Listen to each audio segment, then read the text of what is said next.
Good afternoon, ladies and gentlemen. Welcome. My name is GBay99. I hope you all are having a wonderful day. Today, we're back with another little esports analysis video where I got this comment on my most recent video talking a little bit about esports where Lepwakon asked, can I do a vid with VOD review on how horrible the bottom 7 teams in North America are? Now, I don't really want to do a video review just talking about how bad some of the teams are in North America because generally speaking, I think the format in LCS currently is kind of conducive to a bit of clown fiesta-ness in the ratings with, only best of ones and everything. And there are plenty of teams that are, I'm sure, trying to do different things, experimenting with their rosters so that they can get ahead. But today I want to show you guys 2 separate games. One from North American LCS, where Team Liquid is playing against CLG. And in this moment, we're going to watch Darshan, who just got a solo kill on Impact, which is kind of ridiculous. Come on, what the hell are you doing, Impact? But anyway, Darshan just got a solo kill on Impact. He's going to walk back to lane. He's going to try and fight Impact again in his own jungle and then get ganked by Lee Sin. This is an instance of Darshan making a mistake, getting caught out, and dying for it. And on top of that, I want you to pay attention to the mistake that Darshan made while also paying attention to his team and how everything goes on in this sense. Like trying to think about the mindset of the players here. And then we're also going to compare that to a Kingzone versus SK Telecom game from, this was a week ago. This wasn't any of this week's games, trying to not spoil stuff for you guys. And we're going to try and see if we can do a similar comparison where Pawn here is going to get caught out in the mid lane to a Lee Sin gank in the same sort of way. Now, the purpose of this exercise is to try and go and show what I believe is the major difference between the regions. Personally speaking, I don't want to go and say that, one region is clearly better than another, or that one region is garbage, or that these teams are godly and these teams are awful, because personally speaking, I have only been watching LCK recently. Watching a lot of competitive League of Legends. League matches take a long time and I have things to do, so typically I don't watch too much of the LEC, the LCS, or any of the other regions for the most part. I just try and keep up with LCK, but from the little LCS I have watched, generally speaking, I feel like this is the difference. So let's go ahead and play this video here. Again, Darshan just solo killed Jace, and he's walking back to lane. He's going to ward his red buff here, and we're going to switch over to the vision that CLG has right now in a second. I want you to pay attention when they do switch over to the minimap here. So right there, Darshan thinks he's just going to walk to lane and farm these creeps. But right now, I know this better than anyone, like me and Hashinshin and Dyrus, and anybody who's ever been camped top lane should know that you're always supposed to pay attention to where the jungle is. Now, if you look at the map from CLG's perspective, what do you see? You see that Lee Sin cannot be in the bottom half of the jungle. He has nothing to take there. CLG just took the dragon, and they have vision on their own side of the jungle. There is no reason to believe that Lee Sin is in the bottom half of the jungle. So the only reason to think, or if you're thinking about where Lee Sin is right now, you should think, okay, he's in the top side, and he has one of 2 options. Either A, he's going to his blue buff, and maybe going to get blue buff for Orianna, or get blue buff for Syndra, because Orianna is picking up her own blue buff right now, so they might want to mirror that. But you do see Syndra mid lane, so it's at least not happening right now. The other option is that Lee Sin is coming top lane. He's either invading into the jungle to try and steal the red buff, which Darshan is thinking about a little bit because he just warded it, or maybe Lee Sin's coming up to try and help out the Jace, who just got solo killed and kind of needs a bit of a lead in this lane to do well.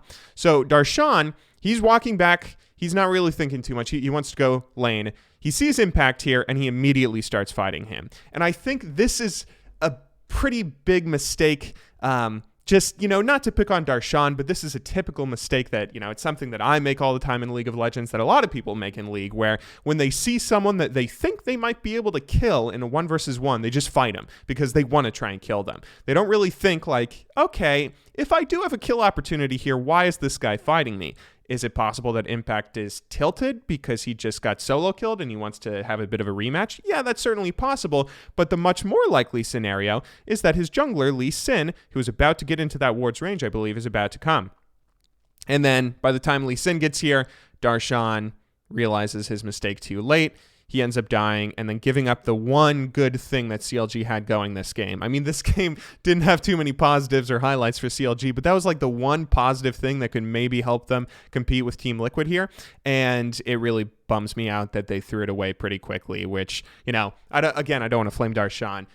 every top laner in the game for the most part, apart from like 5 people, would probably make the same mistake, because that's the kind of thing you want to do as a top laner. But, you know, this is kind of the difference between LCS and just most of the regions, and what sets China and Korea apart, in my opinion, is that firstly, a lot of individual mistakes still happen, but on top of that, you also don't see a lot of response from the team. Now, there isn't really anything the team can do in this situation, but when you think about what happened here, a solo player went off, made a mistake. The enemy team wasn't really prepared for that solo player to make a mistake, or the allied team, rather. The rest of CLG isn't really in a position to do anything to capitalize off of Lee Sin going top lane. Lee is able to go pick up the blue buff for Syndra, I believe, and then, you know, the rest of the game continues unaffected. And yeah, that's not really too good. Now, pay attention to this. This is a Kingzone versus SKT match, game 1 of a set from about a week ago, where let's pay attention here. This is very early on in the game, so there's not nearly as much information here that Kingzone has, or that SKT has for that matter. But right now, pay attention to the mid lane. You see that Lee Sin is coming in for a gank here on Pawn.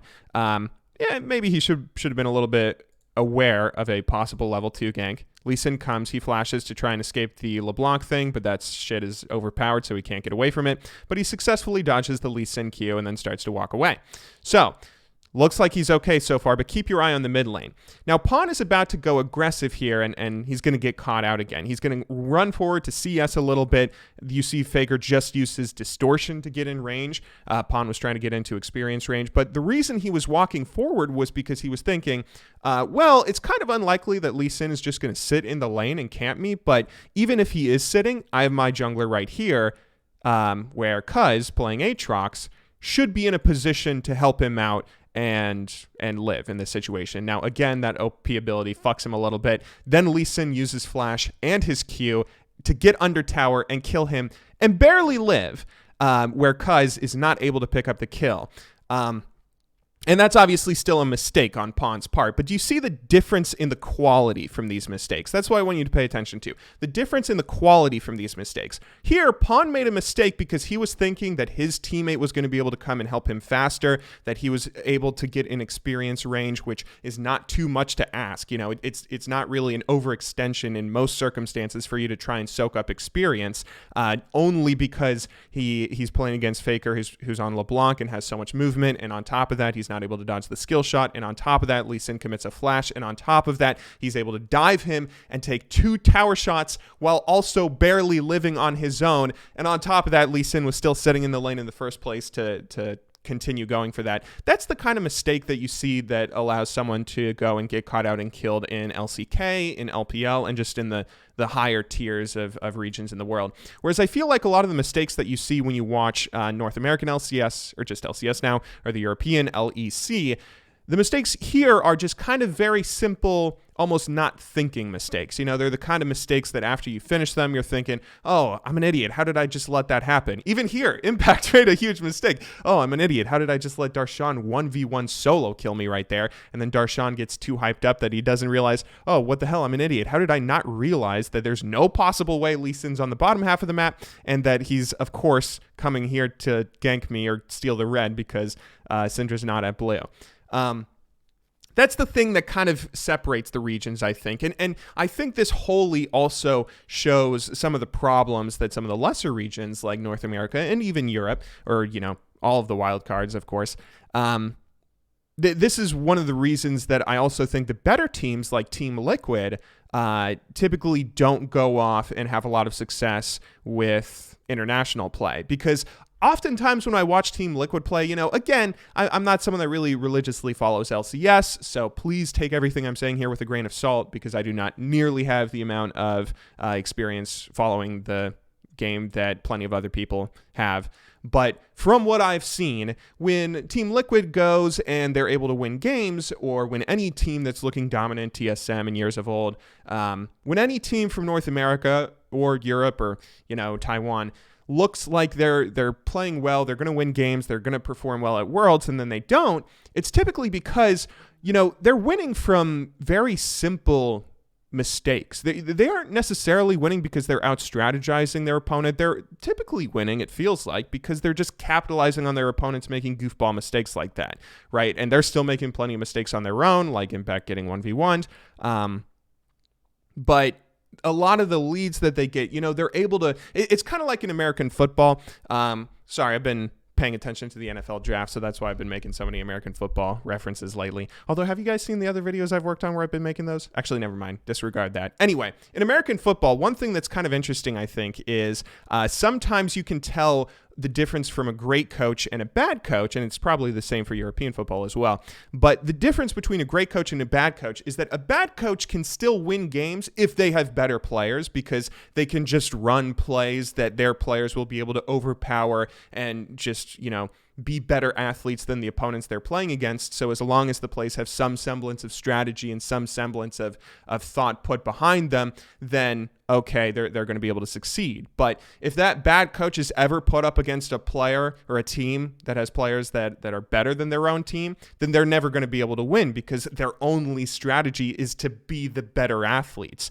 Whereas a great coach or a good coach is going to be able to use their players' strengths and pay attention to their opponent's weaknesses and try and plan a game around, mitigating the issues that their team has not being as great athletes. And that's kind of an allegory I think you can look at for a lot of Western teams, and typically the Western teams that fail at Worlds in previous years. When they lose, the reason they're looking so dominant in their respective regions is because they're able to just do the meta or do whatever it is that's the popular thing at the time for their region better than anybody else, right?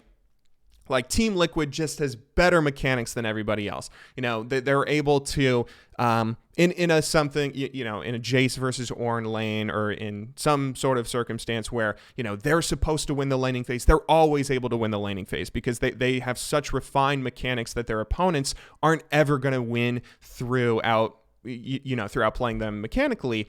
But then once they go and play against teams at Worlds that have similar mechanics to them, or maybe better mechanics, they don't typically succeed, and they often end up crumbling, because a lot of these NA teams that you expect to do well, like Team Liquid and the TSM teams of old, they're kind of just built around, trying to get the best talent possible, the best mechanically great and intense talent, and, try and build a team around that. Whereas the interesting thing that you see in Korea, I think, is Korea is kind of the complete opposite, especially right now, because right now you do have SK who's going, or SK Telecom, and they're trying to go and create a bit of a super team. But a lot of the teams in Korea are just teams that got promoted into LCK and have been finding success because they played together as a team to win promotion, right? Kingzone, back before their team got gutted by Khan leaving and everyone else, when they first won promotion into LCK, they weren't a team that was made up of a million former superstars except for their bot lane, Prey and Gorilla.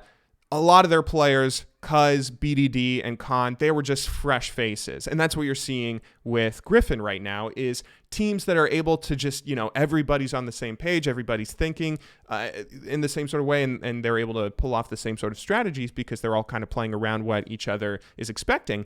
That kind of level of out-strategizing opponents, I think, is what really can define a match, or what can really end up being the deciding factor in who wins a match in international play. And teams should not just rely on their mechanics and on their opponents making mistakes. I don't know. I'm starting to ramble a little bit here. And again, final disclaimer, don't pay too much attention to what I said, because I've not been watching much LCS or LEC lately. But yeah, from the little LCS and everything I've watched, that seems to be the big defining difference in terms of why it feels like you're watching a clown fiesta that's not nearly as entertaining versus watching Korean League of Legends, where every play is calculated.